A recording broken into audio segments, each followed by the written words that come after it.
ما تيجوا قبل ما نقول أي حاجة نصلي على الرسول، اللهم صل وسلم عليك يا حبيبي يا رسول الله، ونسمي الله ونقول اللهم بارك وجمعة مباركة عليكم. أنا البيتزا بتاعتي بجد ما يتوصفش.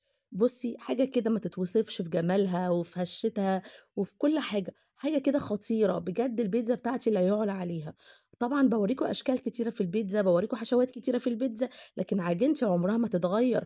يالّا نُص كيلو من الدقيق، عليه معلقة كبيرة من الزعتر اللي طحنينه في المطحنة، عليه كيس من الخميرة أو معلقة كبيرة من الخميرة، عليها معلقة صغيرة من الملح، ومعلقة ونُص كبيرة من السكر، وقلّبي كل الكلام ده وحطّي معلقة كبيرة هرمية من اللبن البودر، وقلّبي كل الكلام الجميل الحلو العسل ده مع بعض، وتعالي بقى يا بإيدِك يا بالعجان، معانا مَيّة فاترة تكون دافية لا هي سخنة ولا هي ساقعة. المرّة دي أنا غيّرت نوع الدقيق، فخَد معايا كوباية ونُص أو أقل من النُص شوية كده صغيّرين، يعني هيختلف من كل نوع دقيق ودقيق، ممكن ياخد من كوباية وربع لكوباية ونُص أو أقل على حسب.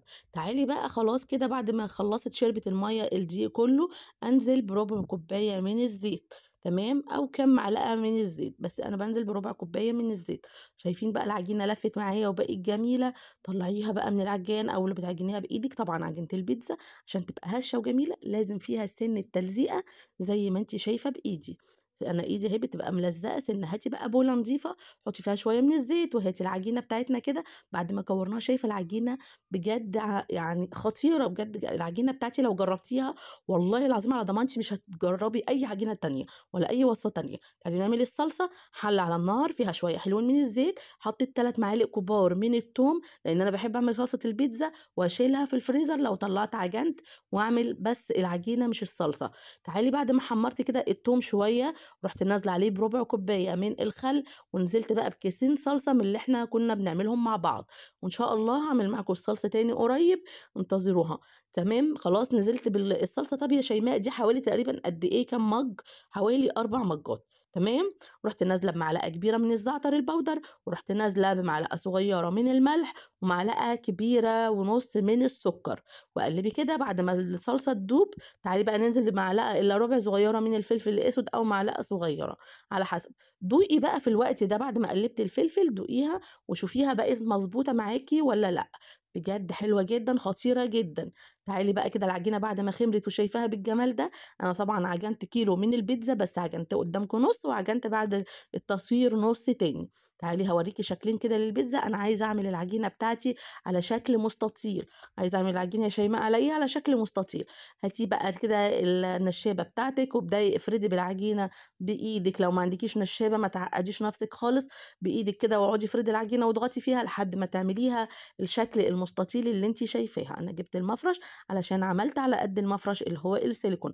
تعالي بقى الصلصة بتاعتي هنا كانت خلاص خلصت، طبعًا المفروض إن أنتِ تسيبي الصلصة لحد ما تهدى شوية.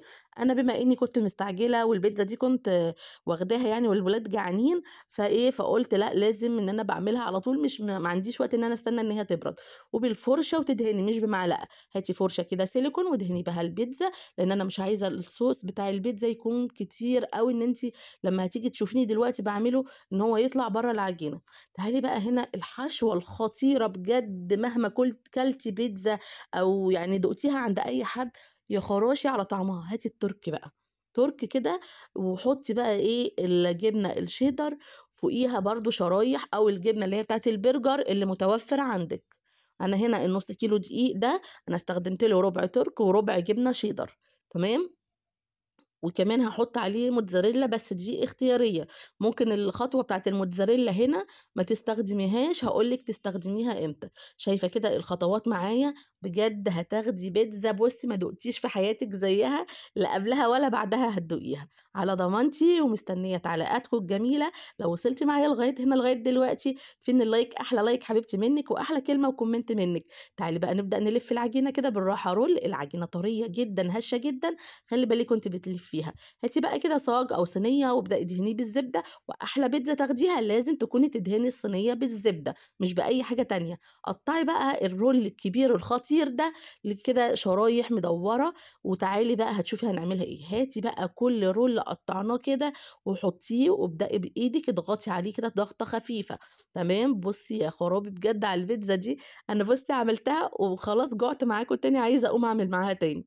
تعالي بقى بجد تجنن، أنتِ لو جربتيها بجد والله باقول لِك على ضمانتي ولادِك وأنتِ وكبيرِك لصغيرِك هيدمن البيتزا دي.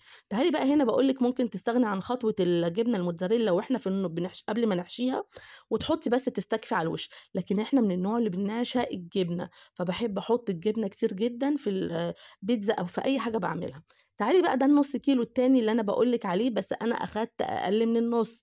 ماشي، وطبعًا باين على العجينة إن هي أقل من النُص، عملتها برضه على شكل المستطيل، وبعد كده رُحت إيه، حاطة بقى السوسيس، ورُحت حاطة الجبنة الموتزاريلا. طبعًا البيتزا التانية دخّلناها في الفرن على الرف الأوسط ومولعين الفرن من قبلها، من أول ما جينا نبتدي في البيتزا أنا باولّع الفرن، باخلّي المطبخ يكون سخن يسرع في تخمير البيتزا وبيسرع في كل حاجة، تمام، وباحطها في الرف الوسطاني. هاتي صينية بقى تكون مدوّرة معاكِ، لازم صينية زي كده وتكون مدوّرة.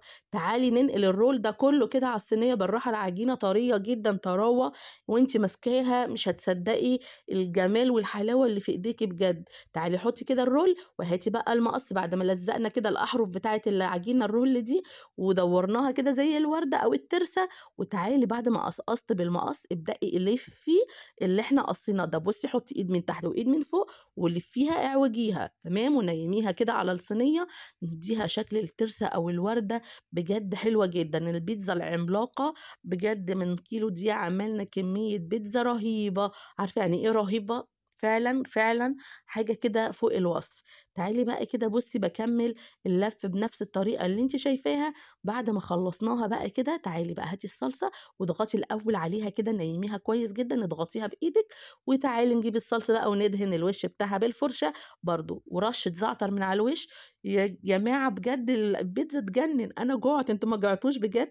تعالي بقى بُصّي البيتزا دي بعد ما خرجت حطيت التانية في الفرن، ودي أول ما طلعت وهي سخنة على طول، هاتي الصوص بتاع البيتزا اللي إحنا عاملينه والفرشة وادهني على طول البيتزا، العجين بس ما تحطيش على الجبنة، على العجينة بس. تعالي بقى طلّعيها كده لإن طبعًا الجبنة سايحة من تحت، شايفين السِوَى، شايفين الجبنة وجمالها، يا نهار أبيض بجد حاجة كده حكاية خطيرة، خطيرة. أتمنى النهارده الفيديو يكون عجبكم، وكمان تكون بقى عملوا له شير كتير، كتير لكل أصحابكم وحبايبكم، عشان الكل يعمل الوصفة النهارده وتشوفوا آرائكم إيه، وتكتبوا لي آرائكم، وكمان لمّا تعملوها وتجربوها قولوا لي في التعليقات عملتوها وطلعت النتيجة معاكم عاملة إزاي، واللي يعملها يصور الحاجة اللي هو عملها ويحط لي في التعليقات الصورة بتاعة البيتزا اللي هو عملها.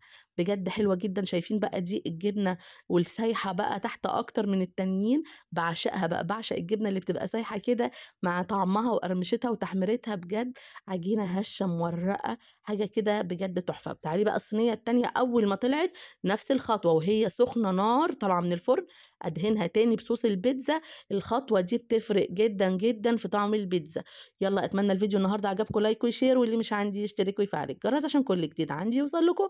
أسيبكم في رعاية الله وأقول لكم سلام.